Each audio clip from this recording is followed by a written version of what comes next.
অনেক মানুষ আছেন যারা খুব নিঃশব্দে নিশ্চুপে অনেক বড় কাজ করেন। এই নিঃশব্দে নিশ্চুপে করার দলে আরেকটা নাম রতন টাটা।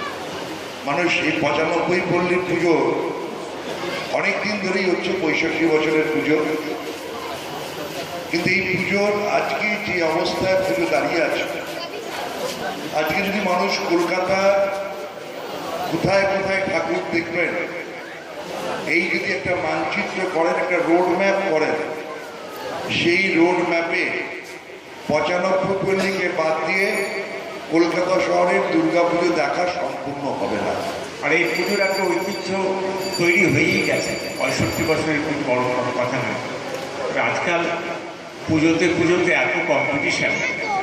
আমি প্রত্যেকবারই প্রায় জাজ হয়ে ঘুরি, বিভিন্ন পুজোর বিচার করি, প্রত্যেকে আমার চোখ খুলে গেছে। আমি দেখেছি যে এর বাপরে কোথায় চলে গেছে এই পুজোর শিল্পকর্ম, ভাবাই যায় না।